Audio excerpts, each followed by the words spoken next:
নমস্কার সবাইকে আমার বাংলা সিরিয়াল সমাচার চ্যানেলে অনেক অনেক স্বাগত জানিয়ে তোমাদের পছন্দের ধারাবাহিক শুভ বিবাহের আজকের পর্বের রিভিউ শুরু করছি। তো শুরুতেই যেটা দেখা যাচ্ছে, সুধা তো ঠাকুরের কাছে প্রার্থনা করছে যে এতগুলো মানুষের কোনো ক্ষতি হতে তুমি দিও না, রক্ষা করো। তখন হঠাৎ করে সুধার টেবিলের দিকে নজর যায় যে টেবিলটা তো একদম চারপাশ দিয়ে ঢাকা, তাহলে এখানে কোনো কিছু নেই তো। তখন ফট করে টেবিলের ঢাকনাটা তুলে দেয় আর ব্যাস দেখতে পেয়ে যায় গ্যাস সিলিন্ডার। তখন তেজ বলে জোরে করে ডাকে আর তেজ এগিয়ে আসে, দেখে যে নিচেই সেই গ্যাস সিলিন্ডার আর সেখানে ভরা রয়েছে সেই বিষাক্ত গ্যাস। এবার তো বাড়ির লোকেরা বলছে যে ওটাকে লক করে দাও, মানে বন্ধ করে দাও। তখন দেখছে যে লকটা খারাপ, বলছে এটা তো বন্ধ হবে না, লক খারাপ আছে।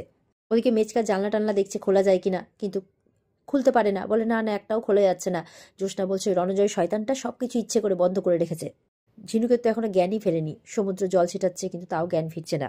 সুধা বলে একটা কিছু নিয়ে আনুন বাবা। তখন একটা সাদা কাপড়ের মতো জিনিস নিয়ে এসে সেই গ্যাসটার মুখটাকে বন্ধ করে দেওয়া হয়, যাতে গ্যাসটা আর বেরোতে না পারে, ছড়াতে না পারে। আর ওদিকে দেখা যাচ্ছে যে রেশমির কাছে রণজয় চলে এসেছে। এসে তো রেশমিকে ভয় দেখাচ্ছে। ফার্স্টে তো মুখোশ পড়েছিল, রেশমি কে কে বলছে, তারপরে যখন মুখোশটা খুলে দেখছে জয়, তো বলছে তুমি কি ভেবেছো তুমি এখানে তোমার নতুন বয়ফ্রেন্ডের সাথে ফষ্টি নষ্টি করবে আর তোমাকে আমি ছেড়ে দেবো? তোমাকে তো মরতেই হবে রেশমি, তোমাকে তো অত সহজে ছাড়বো না। ভুলে যেও না এখনো তুমি আমার বউ আছো। তো বলছে আমাকে ছেড়ে দাও প্লিজ, আমাকে ছেড়ে দাও। তখন বলছে না এত সহজে তো না। তখন তো এটা সেটা বলতে বলতে রেশমির গলা চেপে ধরেছে। রেশমি বলছে বৌদি বাঁচাও, দাদা বাঁচাও। বলে আরে তোমার বাড়িতে তোমাকে কেউ বাঁচাবে না আজকে, তার কারণ ওরা তো নিজেই মৃত্যু মুখে। ওদের ঘর দরজা সব বন্ধ করে আমি এমন গ্যাস ছেড়েছি, মানে গ্যাস বিষাক্ত গ্যাস ছড়িয়ে দিয়েছি ওদের ঘরে, যে গ্যাসের গন্ধে কিন্তু ওরা একদম ফার্স্টে তো অজ্ঞান হয়ে যাবে, তারপরে আস্তে আস্তে কিন্তু মৃত্যুর মুখে ঢলে পড়বে। তারপরে তার কিছুক্ষণ পর একটা স্পার্ক হবে সেখানে, আর ব্যাস ব্লাস্ট, সব কটা পুড়ে ছাই। তখন তো রেশমি আরো ভয় পেয়ে গেছে, না না না বলে গেছে, না এরকমটা করো না, এরকমটা করো না। আর রণজয় তো সমানে হাসছে যে এবার তোমাকে কে বাঁচাবে। আর ওদিকে তেজরা সমানে দরজা খোলার চেষ্টা করছে, বলছে চলুন চলুন দরজা ভাঙতেই হবে যে করেই হোক। এই বলে তেজ আর আশুতোষ মিলে কিন্তু দরজা ভাঙার খুব চেষ্টা করছে। রণজয় বলছে আর 10 মিনিট, আর 10 মিনিট শেষ হতে বেশি সময় কিন্তু বাকি নেই রেশমি, এই বলে খুব হাসছে। তো এদিকে তো রেশমিকে উল্টোপাল্টা বলে ভয় দেখানো একদম চালু রেখেছে, আর ওদিকে কিন্তু স্পার্ক হওয়া শুরু হয়ে গেছে। সুধা বলছে যে তাড়াতাড়ি দরজা ভাঙো, তাড়াতাড়ি দরজা ভাঙো। রেশমি ভয়ে কাঁপতে কাঁপতে আর কাঁদতে কাঁদতে বলছে তুমি ওদেরকে ছেড়ে দাও, আমার পরিবারকে ছেড়ে দাও, তোমার যা রিভেঞ্জ নেওয়া তুমি আমার উপরে নাও, কিন্তু ওদেরকে ছেড়ে দাও। একদম রাক্ষসের মতো হাসি হাসছে রণজয়, আর বলছে যে এখন না ওই ব্লাস্ট থামানো যাবে আর না ওদেরকে বাঁচানো যাবে। রণজয় বলছে ওদিকে বিষাক্ত গ্যাসের জন্য সবার দেহ ছিন্ন বিচ্ছিন্ন হয়ে যাবে, আর এদিকে আমার লাভলি ওয়াইফ মারা যাবে আমার হাতে। তো এবার তো ওদিকে স্পার্ক হতে শুরু হয়ে গেছে, আর এদিকে রেশমিকে একদম চাকু ধরে নিয়েছে গলাতে, এই মারতে যাবে কি একদম। তখন ডক্টর মোহিত হাতে লাঠি নিয়ে একটা মাথার মধ্যে বাড়ি মারে রণজয়ের। তখন রণজয়ের হাত থেকে চাকুটা পড়ে যায় আর মাথায় একটু ব্যথা লাগে, কিন্তু মোহিত কি ভুল করে, লাঠিটা ফেলে দিয়ে ইয়ের কাছে বসছে, মেয়েটার কাছে, মানে রেশমির কাছে। বলছে আপনি ঠিক আছেন তো? বলে আমি ঠিক আছে, আপনি কেন আসলে, আপনি যান এখান থেকে প্লিজ, আপনি যান। আর রণজয় তো আবার ওরকম করছে, ভালো হয়েছে প্রেমিক এসে গেছে, একসাথে দুটোকে উপরে পাঠাবো, এই বলে একদম মারতে শুরু করে দেয় ডক্টর মোহিতকে। বেচারা এইবারও মার খাচ্ছে এই শয়তানটার হাতে। তো মারতে মারতে এবার কি করে, কি দিয়ে মারবে, একটা বিশাল বড় মাপের পাথর নেয় যেটা বিশাল ভারী, সেটাকে বুকে চাপা দিয়ে মারবে। তো সেটা দিয়ে মারতে গিয়ে ধরে নেয় ডক্টর মোহিত, কিন্তু তবুও কিন্তু সে তার বুকে চাপা লাগে। তো তার অবস্থাটাও কিন্তু বেহালি হয়ে যায়। তো এদিকে তো না না বলে সমানে চিৎকার করে যাচ্ছে, বলছে জয় ওকে ছেড়ে দাও, ওকে ছেড়ে দাও, ডক্টর মোহিতকে ছেড়ে দাও, কিছু করো না বলেই যাচ্ছে।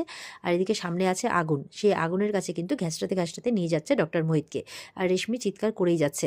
আর ওদিকে স্পার্ক শুরু হয়ে গেছে। জ্যোৎস্না বলছে এটা থেকে কিন্তু আগুন লেগে যেতে পারে। তখন সুধা বলছে মেন সুইচটা কোথায় আছে, এই বলে এদিক সেদিক খুঁজতে গিয়ে মেন সুইচ দেখতে পেয়ে যায়, সেটা নিভিয়ে দেয়। তখন বাকিরা বলছে বা ভালো হলো ভালো হলো, খুব ভালো হলো।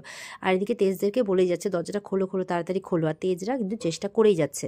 এদিকে তো এবার কোনো ক্রমে দরজাটা ভাঙতে পেরেছে, ভাঙতে পেরে বেরিয়ে এসছে। আর ওদিকে রেশমি দেখছে কি করে বাঁচাবে, তখন কিন্তু নিচে দেখছে চাকু পড়ে আছে। এবার সেটাকে নেওয়ার চেষ্টা করছে, এবার পায়ে উঠে দাঁড়ানোর চেষ্টা করছে, খুব করে উঠে দাঁড়াতে গিয়ে নিচে পড়ে যায়। আর এদিকে পড়ে তখন চাকুটা নিয়ে এবার ওঠার চেষ্টা করছে, তখনই সুধারা বেরিয়ে এসেছে। সুধা এই ব্যাপারটা দেখে তেজকে বলছে দাঁড়া দাঁড়া, ওর সামনে যেও না। রেশমি ডক্টর মোহিতকে বাঁচানোর চেষ্টা করছে, নিজের পায়ে দাঁড়ানোর চেষ্টা করছে, আমরা সামনে গেলে এই চেষ্টাটা আর করবে না, দাঁড়াও। তখন ওরা সাইডে দাঁড়িয়ে কিন্তু দেখছে। কিছুক্ষণ পর ঝিনুক জ্যোৎস্না এরাও চলে আসে। তখন মানে তেজ যেতে চাইছে কিন্তু সুধা আটকে দিচ্ছে। দেখা যাচ্ছে রেশমি খুব কষ্ট করে অনেকক্ষণ চেষ্টা করার পর নিজের পায়ে দাঁড়ায়, আর দাঁড়িয়ে রণজয়কে বলছে তুই এবার আমার হাতেই মরবি, এই বলে চাকুটা রণজয়ের পিঠের মধ্যে গুবিয়ে দেয়। আর এটা দেখে তো সুধারা খুব খুশি হয় যে ও নিজের পায়ে দাঁড়িয়ে গেছে। ডক্টর মোহিতও খুশি হয়, অবাকও হয়ে যায়। সুধা তো বলছে দেখো তেজ, রেশমি নিজের পায়ে দাঁড়িয়েছে। তখন তেজ বলছে শুধু নিজের পায়ে দাঁড়ায়নি, নিজের পায়ে দাঁড়িয়ে নিজের অপরাধীকে শাস্তিও দিয়েছে নিজে হাতে। রেশমি এবার বলছে যে তোমার অনেক অত্যাচার আমি আর আমার পরিবার সহ্য করেছে, আমি নিরুপায় হয়ে সবকিছু মুখ বুজে সহ্য করেছি, কিন্তু আর না, এই রেশমি আর তোমার মতো অপরাধীকে দেখে আর কখনো ভয় পাবে না। তো এই বলতে বলতে রেশমির পায়ে কিন্তু এবার ব্যথা উঠে যায়। তখন সুধা, জ্যোৎস্না এরা দৌড়ে যায় আর রেশমিকে গিয়ে সামলায়। তেজ গিয়ে রণজয়কে একদম মারতে শুরু করে। তেজ তো খুব মারছে যে আমাদের ক্ষতি করতে চেয়েছিলিস না, পুরো পরিবারকে মারতে চেয়েছিলিস না, দেখ আমরা পুরো পরিবার সুস্থ আছি। দিনটা তো তুই খারাপ চুজ করে নিয়েছিস, দিনটা ঠিক চুজ করতে পারিসনি। আজকে কি জানিস, আজকে আদি মা লক্ষ্মীর পুজো, আর মায়ের কৃপা আমাদের উপর সবসময় আছে, আমাদের তুই কোনো ক্ষতি করতে পারবি না। জ্যোৎস্না বলছে মায়ের আশীর্বাদে আমাদের কখনো সুখ সমৃদ্ধির অভাব হয়নি, তাই তোর মতো শয়তান আমাদের কোনো ক্ষতি করতে পারেনি আর পারবেও না। এরপর রণজয় আবারও তেড়ে আসে রেশমির দিকে, ক্ষতি করার চেষ্টা করলে তেজ আবারও মারতে থাকে। তখন বলছে দেখ আমার বোনকে দেখ, ক্ষতি করতে চেয়েছিলিস না, দেখ নিজের পায়ে দাঁড়িয়ে আছে, কিছু করতে পেরেছিস। সুধা বলছে আজকে মানে এই রেশমির হাতেই তোমার শাস্তি হয়েছে, তোমার উচিত প্রাপ্য তুমি পেয়েছো। তখন রণজয় বলছে কিচ্ছু করতে পারবে না, আমার কিচ্ছু করতে পারবে না, এই বলে তেজকে ধাক্কা দিয়ে পালাতে গেলে তখন আশুতোষ তার ফোর্স নিয়ে চলে আসে। আশুতোষ বলছে পালানোর এত তারা কিসের তোর, এসছিস যখন আমার ইচ্ছেতে যাবিও আমারই ইচ্ছে, আমাদেরই ইচ্ছেতে। আশুতোষ বলছে তুই কি ভাবছিস যে তুই নিজের ইচ্ছেতে এখানে এসছিস, না আমাদের প্ল্যান অনুযায়ী তুই এখানে এসেছিস। সুধা বলছে সুইপারকে দিয়ে আমরা এই খবর পাঠিয়েছিলাম যে আমরা এখানে এসেছি। তো রণজয়কে বলছে এবার কি করবি তুই, এবার কি করবি। তো বলছে যান ধরে নিয়ে যান ওকে, আর যত তাড়াতাড়ি সম্ভব পেপার ওয়ার্ক কমপ্লিট করে ওকে লকআপে ভরুন। সুধা বলছে হ্যাঁ দেখবেন যে তোর কঠিন থেকে কঠিনতম শাস্তি হয়, ও যাতে মৃত্যুর জন্য ভিক্ষা চায়, এরকম ব্যাপার। রণজয় আবারও হাসছে, হাসতে হাসতে বলছে কেউ কিচ্ছু করতে পারবে না, আমার কেউ কিচ্ছু করতে পারবে না, আমি ফিরে আসবো, ঠিক ফিরে আসবো। পৃথিবীর কোনো সংশোধন আর এমন নেই যে রণজয়কে আটকে রাখতে পারবে। এই বলতে বলতে চলে যায়। তো রেশমি বলছে ডক্টর মোহিত আজকে আপনার জন্যই আমি নিজের পায়ে দাঁড়াতে পেরেছি, আপনি আমাকে আবারও বাঁচিয়েছেন। তখন রেশমিকে বলছে মানে তেজ বলছে যে রেশমি নিজের পায়ে দাঁড়িয়েছে, এর থেকে ভালো অ্যানিভার্সারি গিফট কিছু হতে পারে নাকি। এবার বলছে আয় রেশমি বসবি আয়। তখন ডক্টর মোহিত বলছে দাঁড়ান, ওই হুইল চেয়ারটা ওনার বসার জায়গা নয়, আর উনি ওনার দু পায়ে ভর দিয়ে হাঁটবেন, এবার আমি জানি যে উনি পারবেন। তো মোহিতের কথা শুনে সবাই খুব খুশি হয়। এবার দৌড়ে তড়ি আসে যে তুমি ঠিক হয়ে গেছো পিপি, বলে হ্যাঁ। তুমি ঠাম্মি সবাই ঠিক আছো, বলে হ্যাঁ সবাই ঠিক আছি, আমরাও তো তোমার মতো স্ট্রং। তো এই বলে সবাই একটু আনন্দ করছে, দিয়ে এবার পুজোর জোগাড় করবে আবার। এবার তো সুধা মা আদি লক্ষ্মীর কাছে প্রার্থনা করছে যে তুমি সহায় ছিলে বলে আজকে আমরা এত বড় বিপদ থেকে উদ্ধার হলাম, এইভাবেই তুমি সবসময় আমাদের মাথার উপর তোমার আশীর্বাদের হাত রাখবে, তুমি আমাদের সাথে থাকবে। এই প্রার্থনা করে যখন নামছে তখন দেখছে তেজ সামনে। বলছে তেজ তুমি এখনো ঘুমোওনি, বলছে তোরিকে ঘুম পাড়াচ্ছিলাম, সবাই বাড়িতে ঘুমিয়ে পড়েছে, তো এখন শুধু আমি আর তুমি, তো আমাদের তো আজকে অ্যানিভার্সারি, আমরা এখন একটু সুযোগ পেয়েছি দুজনের সাথে সময় কাটানোর। তো সুধা বলছে যে ঠিক আছে বলো তুমি কি গিফট চাও। তখন বলছে যে তেজ ফার্স্টে বলছে। সুধা বলছে তুমি তো আমাকে অনেক কিছু দিয়েছো, এবার বলো তুমি কি চাও। তেজ বলছে সেভাবে তো আমাদের আজকে কিন্তু 6 বছর পূর্ণ হলো, কিন্তু সেভাবে তো আমাদের অ্যানিভার্সারি পালন হয়নি, তাই এইবার কিন্তু আমার অ্যানিভার্সারিতে গিফট চাই। সুধা বলছে হ্যাঁ হ্যাঁ বলো না কি গিফট চাই তোমার, বলো।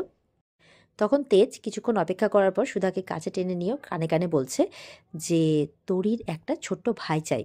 আর এটা শুনে তো মানে সুধা একটু লজ্জা পেয়ে যায় আর দূরে সরে যায় লজ্জা পেয়ে। আর এখানেই কিন্তু আজকের পর্ব শেষ হয়ে যায়। তো এই ছিল আজকের পর্বের রিভিউ। ভালো লেগে থাকলে পর্বকে লাইক কমেন্ট করে জানাতে ভুলবে না, আর আমাদের সাথে জুড়তে চ্যানেলকে সাবস্ক্রাইব করতে ভুলবে না। দেখা হচ্ছে তোমাদের সাথে আগামীকালকে। সবাই খুব ভালো থাকবে। আজকের পর্বের বিস্তারিত দেখতে অবশ্যই স্টার জলসার পর্দায় চোখ রাখবে। টাটা।